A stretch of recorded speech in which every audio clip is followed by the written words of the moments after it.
الحمد لله نحمده ونستعينه ونستغفره ونؤمن به ونتوكل عليه ونعوذ بالله من شرور أنفسنا ومن سيئات أعمالنا من يهد الله فلا مضل له ومن يضلل فلا هادي له نشهد أن لا إله إلا الله وحده لا شريك له ونشهد أن سيدنا ونبينا ومولانا محمدا عبده ورسوله صلى الله تعالى عليه وعلى آله وأصحابه وأتباعه وأزواجه وذرياته وبارك وسلم تسليما كثيرا كثيرا أما بعد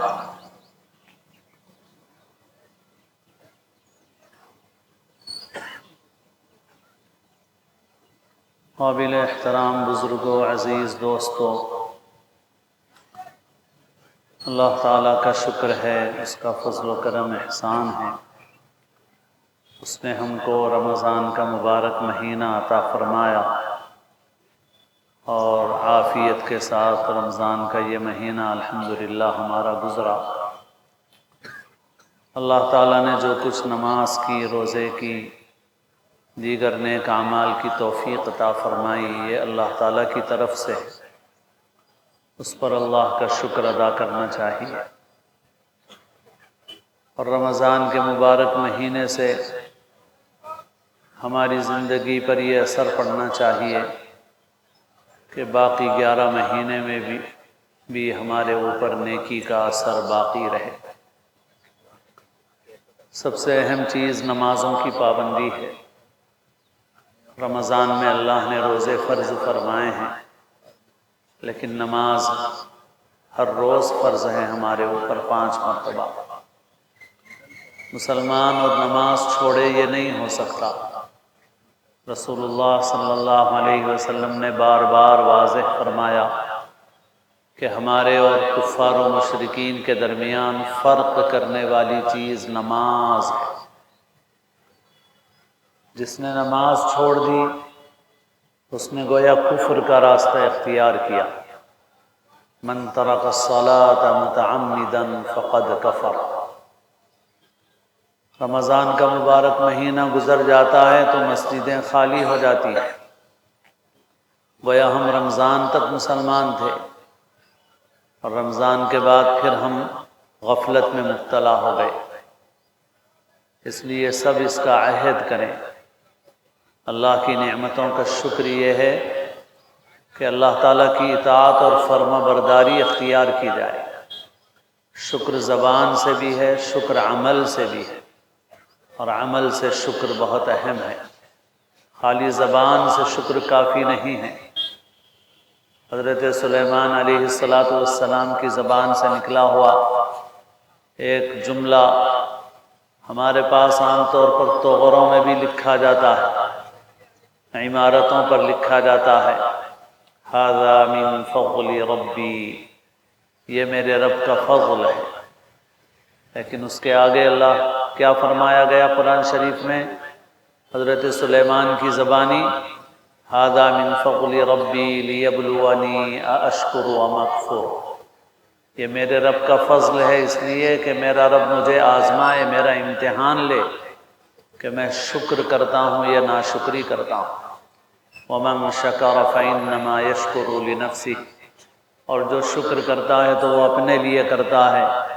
وَمَن كَفَرَ فَإِنَّ رَبِّي غَنِيٌّ كَرِيمٌ، اور جو ناشکری کرتا ہے تو میرا رب غنی ہے، کریم۔ تو نعمتیں اللہ کی ہمارا امتحان ہے ان میں کہ ہم شکر کرتے ہیں یا ناشکری کرتے ہیں۔ حضرت سلیمان کے جس واقعے کے سیاق میں یہ مضمون ہے، اس میں یہ ہوا تھا کہ حضرت سلیمان علیہ السلام ایک مرتبہ اپنے لشکر کا اور اس کے گھوڑوں کا معائنہ کر رہے تھے، اور اس میں مشغولیت کے دوران ان کا کوئی عبادت کا، ذکر کا معمول چھوٹ گیا۔ تو حضرت سلیمان نے سارے گھوڑے ذبح کر دیے اللہ کے راستے میں کہ انہوں نے مجھے اللہ کی یاد سے اور ذکر سے مجھے غافل کر دیا۔ تو غرض یہ کہ اللہ کی نعمتوں کا شکر عمل سے، اور عمل سے شکر یہ ہے کہ ہم فرائض کی پابندی کریں، نماز کا اہتمام کریں۔ تو ہم سب اس کا عہد کریں، نمازوں کی پابندی بہت اہم چیز ہے۔ جتنے بھی فرائض ہیں سب اہم ہیں، روزہ بھی فرض ہے۔ الحمدللہ ہم لوگوں نے روزہ رکھا، امید ہے کہ ہم سبھی نے روزے کا اہتمام کیا ہوگا، لیکن معلوم ہوتا ہے کہ بعض وقت بعض نوجوان صحت مند ہٹے کٹے تندرست ہونے کے باوجود بلا عذر روزہ چھوڑ دیتے ہیں۔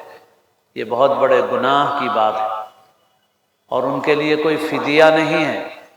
ان کے لیے یہ ہے کہ ان کو بعد میں روزہ رکھنا ہے، قضا رکھنا ہے اور توبہ استغفار کرنا ہے۔ ایک فرض روزہ بغیر کسی عذر کے چھوڑ دے تو اللہ کے رسول صلی اللہ علیہ وسلم نے فرمایا کہ پوری زندگی روزے رکھتا رہے تو بھی اس ایک روزے کا ثواب انسان حاصل نہیں کر سکتا۔ من افطر یوما من رمضان من غیر رخصۃ ولا مرض لم یقض عنہ صوم الدہر کلہ وان صام۔ روزہ اتنی اہم چیز ہے، اس لیے اگر خدا نخواستہ روزے چھوڑے ہیں تو روزوں کی قضا کریں، توبہ استغفار کریں، آئندہ کے لیے پکا ارادہ کریں کہ ہم تمام فرائض کی پابندی کریں گے، نماز کا اہتمام، روزے کا اہتمام۔ افسوس ہے کہ بعض وقت مسلمان بستیوں میں ایسی اطلاع ملتی ہے کہ فرائض چھوڑے جا رہے ہیں، روزہ چھوڑا جا رہا ہے بغیر کسی عذر کے۔ اللہ کی مدد کیسے آئے گی؟ یہ تو اللہ کے عذاب کو دعوت دینے والی چیز ہے۔ ہم کسی پارٹی کو گالی دے رہے ہیں، کسی دشمن کو گالی دے رہے ہیں، مگر اصل چیز یہ ہے کہ ہم اللہ کی طرف رجوع کریں، توبہ استغفار کریں۔ حضرت شاہ عبد الغنی صاحب رحمۃ اللہ علیہ کی ایک بات بار بار سناتے رہتے ہیں ہم، کہ وہ فرمایا کرتے تھے کہ مسلمان اگر دو کام کریں تو میں ذمہ داری لیتا ہوں کہ مسلمانوں کے حالات بدل جائیں گے۔ ایک یہ کہ اپنا چہرہ سنت کے مطابق ایسا بنائیں کہ دیکھتے ہی معلوم ہو جائے کہ یہ مسلمان ہیں۔ دوسرا یہ کہ مسلمان 51% مسلمان نمازی بن جائیں۔ حضرت نے 100% نہیں کہا، 90%، 80% نہیں کہا، 50 پر صرف 1% بڑھ جائے، 51% مسلمان، گویا قسم کھائی جا سکے کہ مسلمانوں کی میجارٹی نماز پڑھتی ہے، اکثریت نماز پڑھتی ہے۔ 1% بھی بڑھ جائے 50 پر، 51% مسلمان نمازی بن جائیں تو وہ بزرگ فرمایا کرتے تھے کہ میں ذمہ داری لیتا ہوں کہ مسلمانوں کے حالات تبدیل ہو جائیں گے۔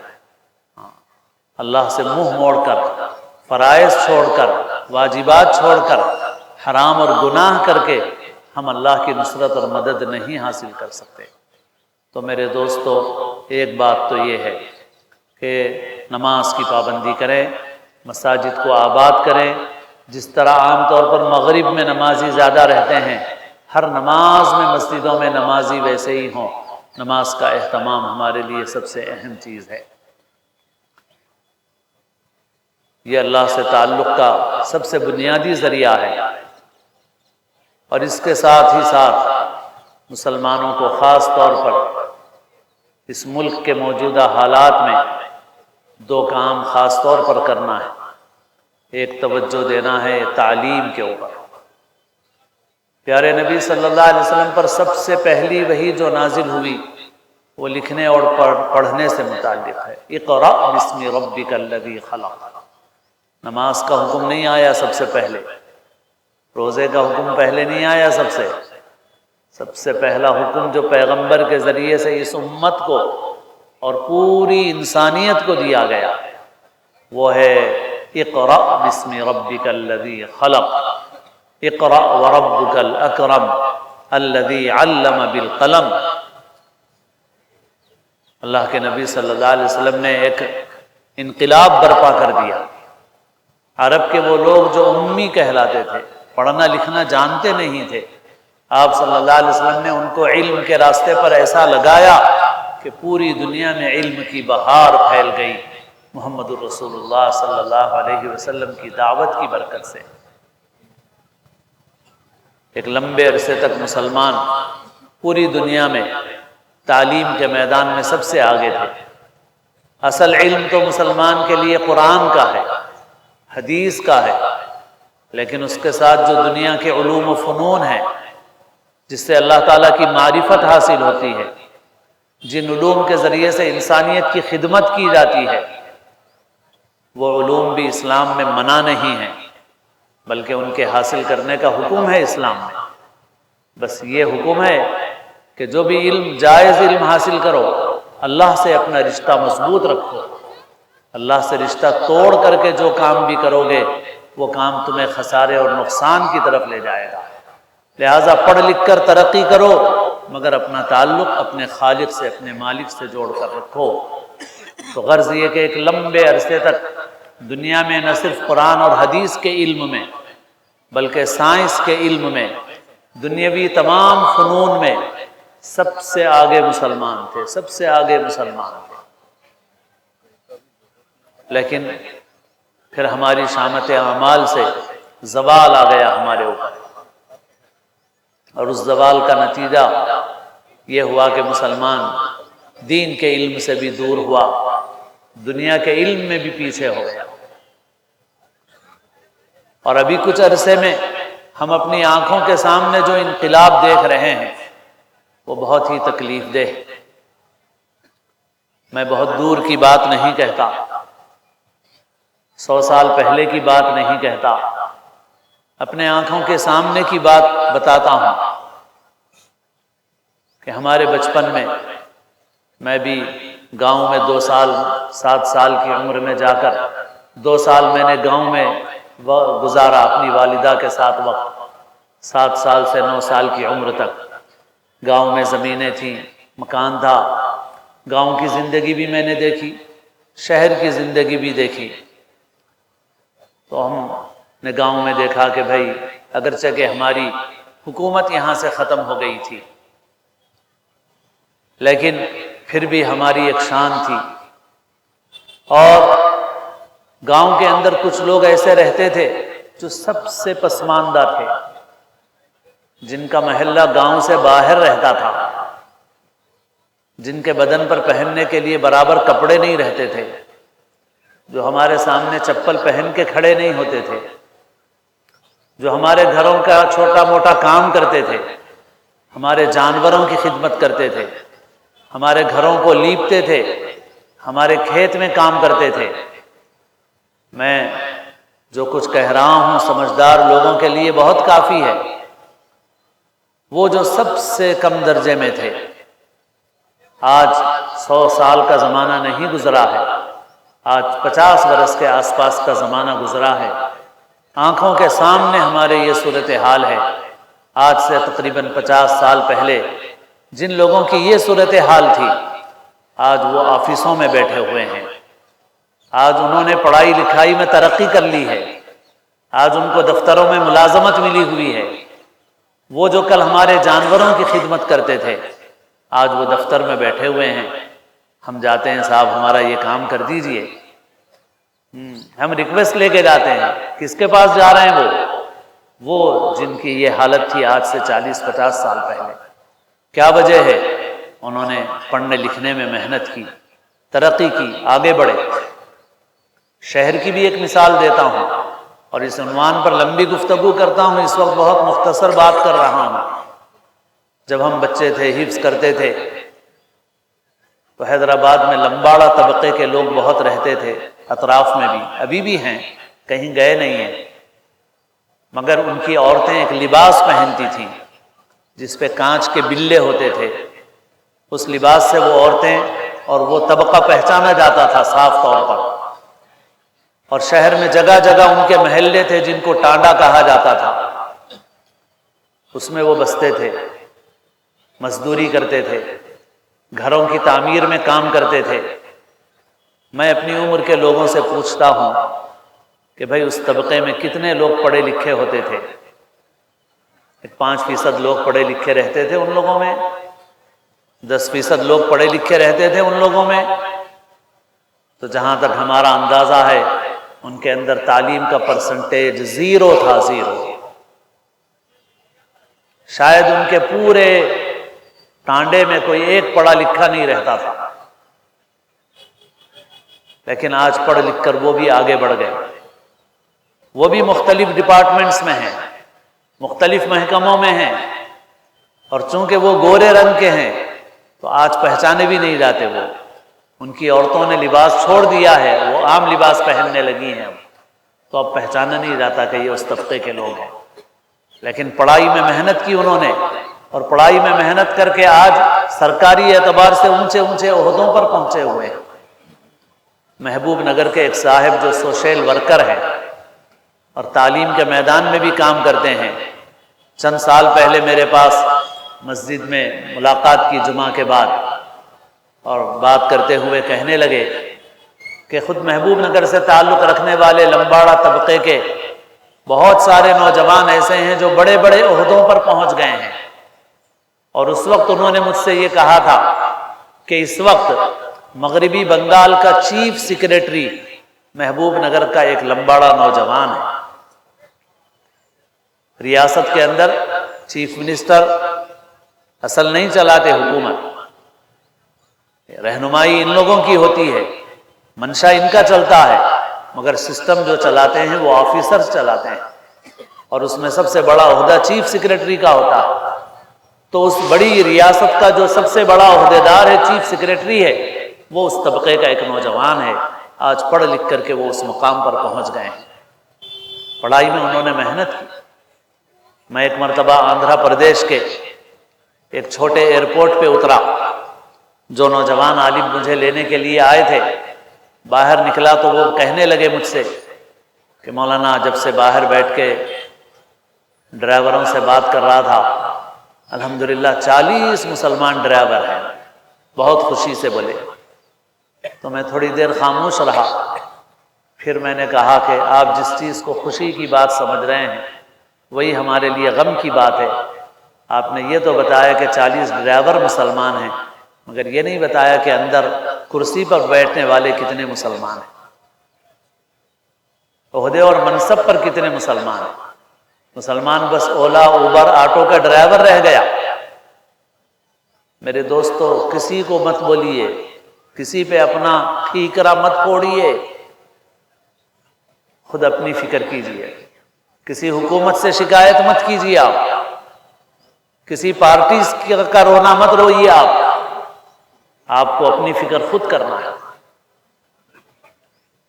میں کہتا رہتا ہوں کہ بھائی شہر کے اطراف میں بستیاں ہیں، نئی آبادی پھیل گیا ہمارا شہر بہت۔ مہدی پٹنم کے پاس سے انر رنگ روڈ شروع ہوتی ہے، تو وہاں سے لے کر کے بالا پور تک کا، بارکس سے آگے تک کا ایک علاقہ ہے جو مسلمانوں کی پٹی ہے، زیادہ تر مسلمان آباد ہیں۔ پھر اس کے بعد سے لے کر کے اپل تک چلے جائیں آپ، تو ایک اور بھی اس کے آگے بھی بہت حصے ہیں، مگر یہ ایک حصہ ہے جو ہم سے جڑا ہوا ہے۔ آپ جائیں تو غیر مسلموں کی آبادی ہے۔ آپ سے ہو سکے تو چکر لگا لیجئے 2 ویلر پہ، 4 ویلر پہ، اور آپ دیکھیے کہ مسلمانوں کی بستیوں کا کیا حال ہے اور دوسروں کی بستیوں کا کیا حال ہے۔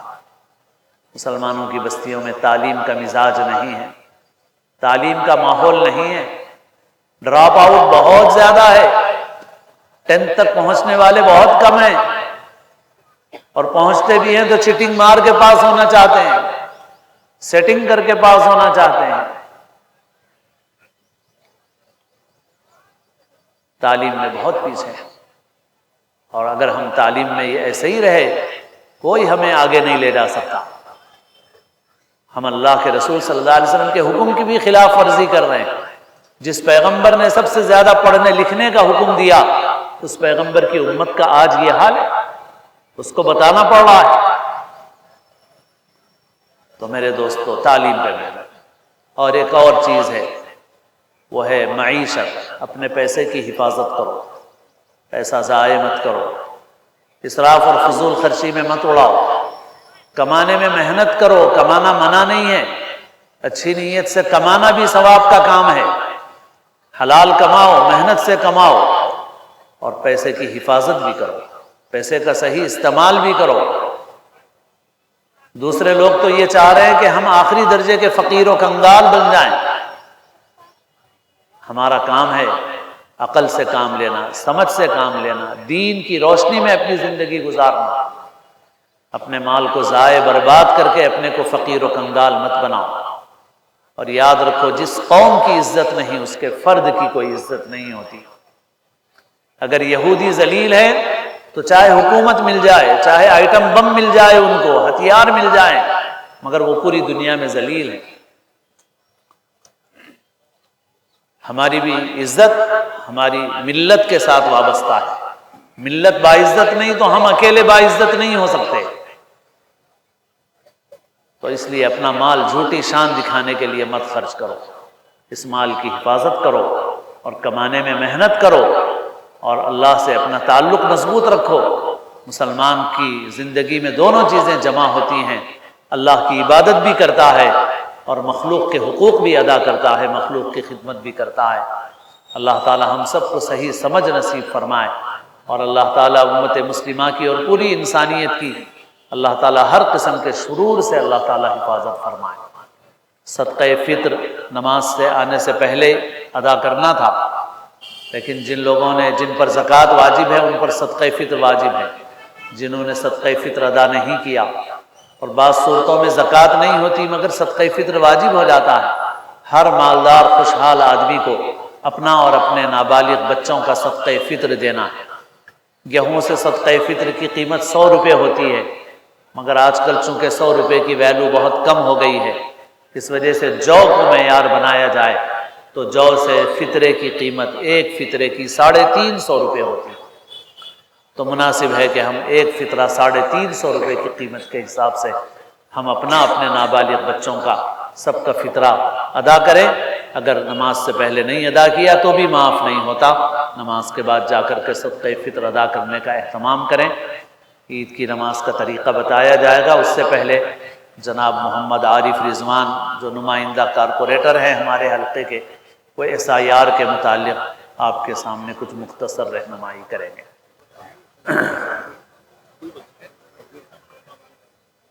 حضرات، جب سے یہاں نماز عید شروع ہوئی ہے اس وقت سے ایک ساتھی خدمت کرتے تھے جو ابو کے نام سے، ابو بھائی کے نام سے معروف تھے اور ہر سال خدمت کرتے تھے، وہ پابندی سے ان کا کچھ دنوں پہلے انتقال ہو گیا۔ ان کے لیے دعائے مغفرت کی درخواست کی گئی ہے۔ اللہ تعالیٰ ان کی اور ہمارے تمام مرحومین کی اللہ تعالیٰ مغفرت فرمائے۔ نماز عید کا طریقہ بتایا جا رہا ہے۔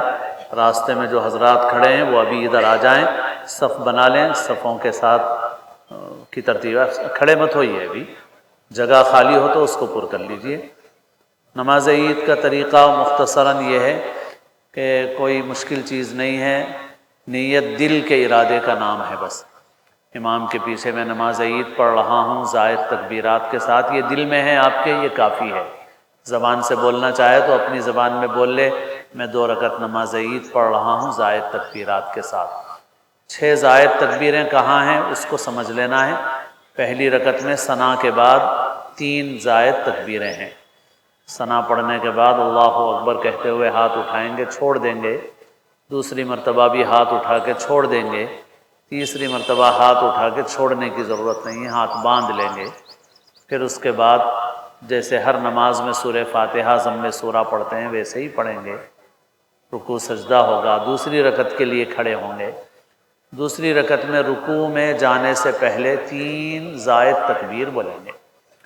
تو 3 زیادہ ایکسٹرا والی تکبیریں ہیں اور ایک رکوع والی تکبیر ہے، تو 4 تکبیریں ایک جگہ ہیں۔ جو 3 زائد تکبیریں ہیں اس میں ہاتھ اٹھا کے چھوڑیے، اور جو چوتھی ہے رکوع کی تکبیر ہے، اللہ اکبر کہتے ہوئے رکوع میں چلے جائیے۔ باقی نماز معمول کے مطابق ہے۔ نماز کے بعد مختصر دعا ہوگی، اس کے بعد 2 خطبے ہوں گے اور ان خطبوں پر عید کے مسنون اعمال مکمل ہو جائیں گے۔ 2 رکعت نماز عید پڑھتا ہوں، یہ نیت کر لیجئے۔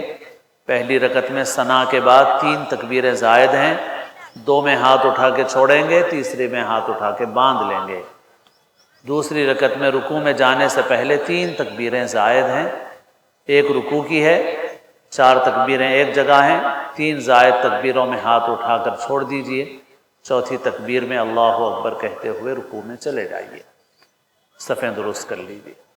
اللہم صلی علی اللہم انت السلام ومنک السلام تبارکت یا ذا الجلال والاکرام، ربنا آتنا فی الدنیا حسنة وفی الآخرة حسنة وقنا عذاب النار، ربنا ظلمنا انفسنا وإن لم تغفر لنا وترحمنا لنكونن من الخاسرين، ربنا لا تؤاخذنا إن نسينا أو أخطأنا، ربنا ولا تحمل علينا إصرا كما حملته على الذين من قبلنا، ربنا ولا تحملنا ما لا طاقة لنا به، واعف عنا واغفر لنا وارحمنا أنت مولانا فانصرنا على القوم الكافرين۔ اے اللہ اپنے فضل سے، اپنے کرم سے، اے اللہ عید کے اس مجمع میں، اے اللہ اپنے اسماء حسنہ اور صفات اولیاء کے طفیل میں، اے اللہ اپنے محبوب مقبول بندوں کے طفیل میں، اے اللہ ہم کو اور ہر مومن کو اپنی مغفرت کی نعمت سے سرفراز فرما دیجیے، ہمارے اگلے پچھلے چھوٹے بڑے گناہوں کو معاف فرما دیجیے، اے اللہ ہماری عمر کا جو حصہ غفلت میں گزر گیا، معصیت میں گزر گیا، معاف فرما دیجیے، اے اللہ جو زندگی باقی ہے تقوی طاعت والی فرما برداری والی زندگی عطا فرمائیے، اے اللہ ہماری اور ہر مومن کی تمام جائز حاجتوں مقاصد مرادوں کو پورا فرمائیے، اے اللہ اس وقت دنیا میں جو جنگ کے حالات ہیں ان کو امن کے حالات سے مبدل فرما دیجیے، اے اللہ عالم اسلام کی پوری پوری حفاظت فرمائیے، اے اللہ حرمین شریفین اور حجاز مقدس کی پوری پوری حفاظت فرمائیے، اے اللہ بار بار اپنے گھر کی مقبول حاضری نصیب فرمائیے، اے اللہ ہمارے ملک میں امن و امان نصیب فرمائیے، اے اللہ جو لوگ فساد اور شر پھیلانا چاہتے ہیں ان کی تدبیروں کو ناکام کر دیجیے، اے اللہ نفرت پھیلانے والوں کی تدبیروں کو ناکام کر دیجیے، اے اللہ ہمارے ملک میں امن و امان کی پیار و محبت کی فضا قائم رکھیے، اے اللہ ہماری ریاست میں ملک میں پورے عالم میں امن و امان نصیب فرمائیے، اے اللہ ہر قسم کا خیر عطا فرمائیے، ہر شر سے ہماری حفاظت فرمائیے، ہم سب کو اپنے اپنے وقت پر محض اپنے فضل و کرم سے کامل ایمان پر خاتمہ نصیب فرمائیے، ربنا تقبل منا انک انت السمیع العلیم وتب علینا انک انت التواب الرحیم، وصلی اللہ وسلم علی خیر خلقہ محمد وآلہ وصحبہ اجمعین برحمتک یا ارحم الراحمین، والحمد للہ رب العالمین۔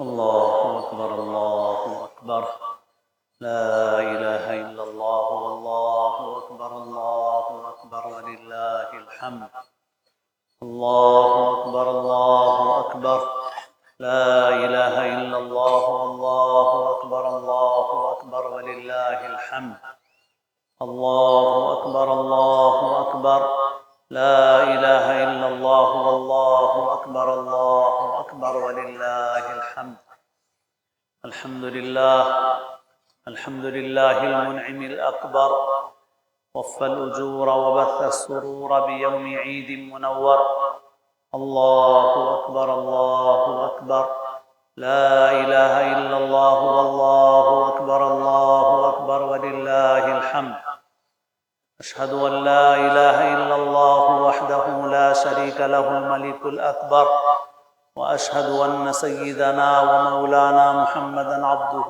ورسوله الشافع يوم المحشر، الله أكبر الله أكبر، لا إله إلا الله والله أكبر الله أكبر ولله الحمد، صلى الله تعالى عليه وعلى آله وأصحابه ومن زكى نفسه وطهر، الله أكبر الله أكبر، لا إله إلا الله والله أكبر الله أكبر ولله الحمد، أما بعد فيا معشر الإخوان، قال نبينا صلى الله عليه وسلم إن لكل قوم عيدا وهذا عيدنا.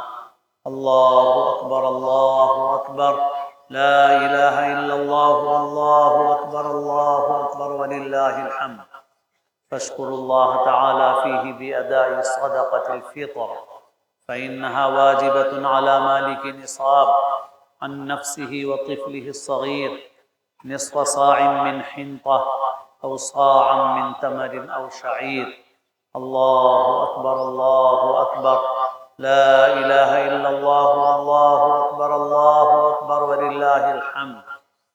واستحب لكم أن يغتسلوا واستاكوا وتطيبوا والبسوا من أحسن ثيابكم وكلوا قبل صلاة العيد من تمر أو شيئا حلوا، واسعوا إلى صلاة العيد وكبروا في الطريق سرا، واستمعوا بعدها الخطبتين فتفوزوا في الدارين. الله أكبر الله أكبر، لا إله إلا الله، والله أكبر الله أكبر ولله الحمد. أعوذ بالله من الشيطان الرجيم. بسم الله الرحمن الرحيم. يريد الله بكم اليسر ولا يريد بكم العسر ولتكملوا العدة ولتكبروا الله على ما هداكم ولعلكم تشكرون.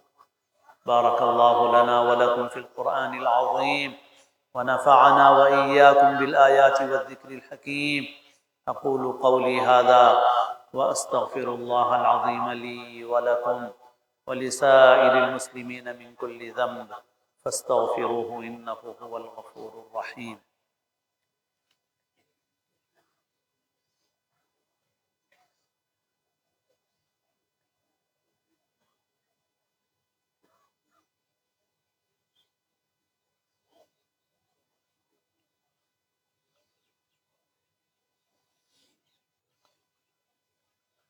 الله أكبر الله أكبر، لا إله إلا الله، والله أكبر الله أكبر ولله الحمد. الحمد لله نحمده ونستعينه ونستغفره ونؤمن به ونتوكل عليه، ونعوذ بالله من شرور أنفسنا ومن سيئات أعمالنا. من يهد الله فلا مضل له ومن يضلل فلا هادي له. نشهد أن لا إله إلا الله وحده لا شريك له، ونشهد أن سيدنا ونبينا ومولانا محمدا عبده ورسوله. الله أكبر الله أكبر، لا إله إلا الله، والله أكبر الله أكبر ولله الحمد. صلى الله تعالى عليه وعلى آله وأصحابه وأتباعه وأزواجه وذرياته وبارك وسلم تسليما كثيرا كثيرا. الله أكبر الله أكبر، لا إله إلا الله، والله أكبر الله أكبر ولله الحمد. أما بعد، فيا معشر الإخوان، إن الله تبارك وتعالى أمركم بأمر بدأ فيه بنفسه وثنى بملائكته المسبحة بقدسه، وثلث بكم أيها المؤمنون من برية جنه وإنسه، حيث قال مخبرا وآمرا: إن الله وملائكته يصلون على النبي يا أيها الذين آمنوا صلوا عليه وسلموا تسليما. الله أكبر الله أكبر، لا إله إلا الله، والله أكبر الله أكبر ولله الحمد. اللهم صل على محمد عبدك ورسولك النبي الأمي وعلى آل محمد. اللهم صل على محمد وعلى آل محمد صلاة تكون لك رضا وله جزاء ولحقه أداء، وأعطه الوسيلة والفضيلة والمقام المحمود الذي وعدته، واجزه عنا ما هو أهله، واجزه أفضل ما جازيت نبيا عن قومه ورسولا عن أمته. وصل على جميع إخوانه من النبيين والصالحين يا أرحم الراحمين. الله أكبر الله أكبر، لا إله إلا الله، الله أكبر الله أكبر ولله الحمد.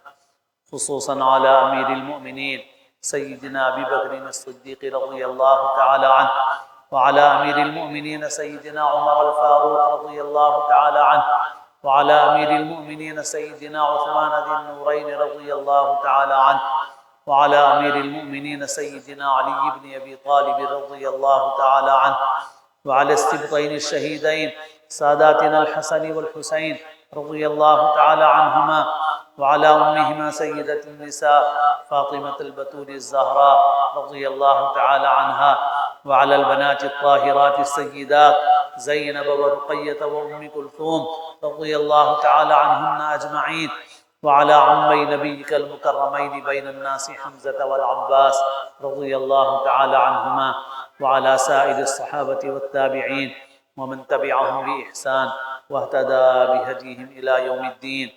الله أكبر الله أكبر، لا إله إلا الله والله أكبر الله أكبر ولله الحمد.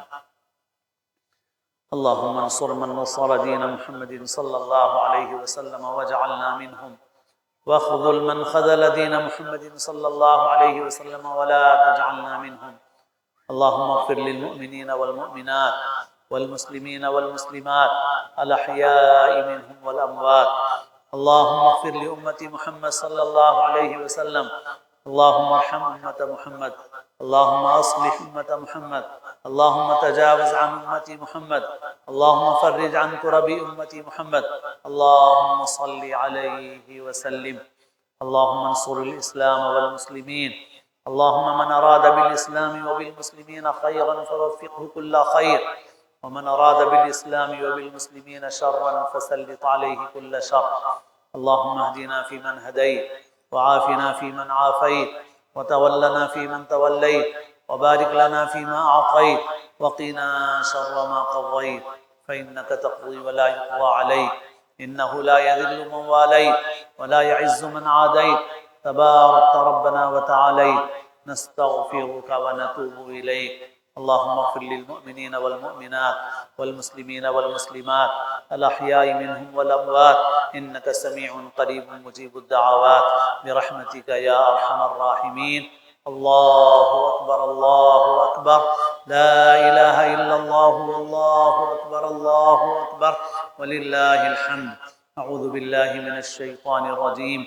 إن الله يأمر بالعدل والإحسان وإيتاء ذي القربى إن الله يأمر بالعدل والإحسان وإيتاء ذي القربى وينهى عن الفحشاء والمنكر والبغي يعظكم لعلكم تذكرون. اذكروا الله تعالى يذكركم وادعوه يستجب لكم، ولذكر الله تعالى أعلى وأكبر، والله يعلم ما تصنعون. سبحان ربك رب العزة عما يصفون، وسلام على المرسلين، والحمد لله رب العالمين.